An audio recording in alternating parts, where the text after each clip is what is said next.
ওনারা প্রথমত এসেছেন নতুন সরকারকে কংগ্রাচুলেট করার জন্য।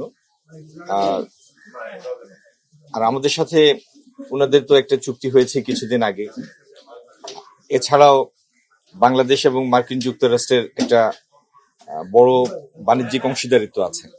আপনারা তো জানেন আমাদের সর্বশেষ আর্থিক বছরেও মার্কিন যুক্তরাষ্ট্রে আমাদের রপ্তানির পরিমাণ ছিল $7.5 বিলিয়ন, এবং মার্কিন যুক্তরাষ্ট্র থেকে আমরা প্রায় 3.25 বিলিয়নের মতো আমদানি করি। তো এটি আমাদের একটা বৃহৎ বাণিজ্যিক অংশীদার, সিঙ্গেল দেশ হিসাবে, একক দেশ হিসাবে বৃহত্তম দেশ।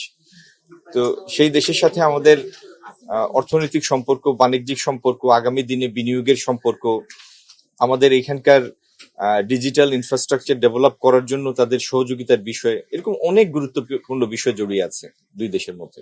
এই সমস্ত বিষয় নিয়ে সাধারণ আলাপ হয়েছে। আমেরিকান উচ্চ আদালতে টেরিফের যে ধারাটি, ইমার্জেন্সি ইকোনমিক পাওয়ার অ্যাক্টের যে ধারায় টেরিফ ধার্য করা হয়েছিল, সেই ধারা এই টেরিফ ধার্য করাকে সমর্থন করে না বলার পরে পরিস্থিতিটা বিকাশমান, ইভলভিং। এই বিকাশমান পরিস্থিতি আমরা পর্যবেক্ষণ করছি। এটি ছিল আমার কথা। আপনারা আমার একটা অনুরোধ, আমার সাথে যে কথাগুলি হয় আপনারা তো সবাই রেকর্ড করেন, তাই না? সুতরাং পত্রিকায় লেখার আগে রেকর্ডটা বাজিয়ে যেটি বলেছি সেই কথাটা লিখলেই হয়, আর কোনো কথা থাকে। চুক্তি তো একটা হয়েছে, এখানে তো সিদ্ধান্তের কিছু নাই। এই চুক্তি তো মার্কিন যুক্তরাষ্ট্র এবং বাংলাদেশ দুই সরকারের মধ্যে চুক্তি হয়েছে, এটা তো রাষ্ট্রীয় চুক্তি। সুতরাং এই চুক্তিতে যদি আপনারা কোনো কিছু দেখেন, খারাপ দেখেন, সেটা আমাদের কাছে উত্থাপন করবেন। আমরাও দেখছি, আমাদের কাছে এখন পর্যন্ত সেরকম কিছু প্রতীয়মান হয় নাই।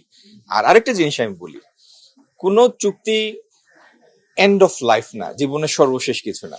প্রত্যেকটা চুক্তিতে সেলফ কেয়ারিং এর জন্য তার নিজস্ব কিছু ধারা থাকে, এবং সেখানে তো এরকম যদি কোনোদিন আমাদের কাছে কিছু প্রতীয়মান হয় যে এই ধারাটার সংযোজন, বিয়োজন, পরিবর্তন দরকার, সেখানে ফার্দার নেগোসিয়েশনের স্কোপ তো সবসময় রয়েছে। এজন্য আমার অনুরোধ হচ্ছে, এটি নিয়ে এত উদ্বিগ্ন হবেন না দয়া করে। আমরা তো সবসময় অনুরোধ করব যেন আমাদের ব্যবসায়ীরা, বিনিয়োগকারীরা এবং তাদের দেশের ব্যবসায়ীরা, বিনিয়োগকারীরা যেন স্বচ্ছন্দে সহজভাবে দুই দেশে আসা যাওয়া করতে পারে। এটির মধ্যে যেন কোনো প্রতিবন্ধকতা সৃষ্টি না হয়, এটির অনুরোধ তো আমাদের সবসময় থাকবে। আজকেও কি অনুরোধ? না, এই নিয়ে আলাপ হয়নি আজকে। হ্যাঁ, সেটা তারা নিশ্চিত করেছেন যে তারা নতুন সরকারের সাথে কাজ করতে চান।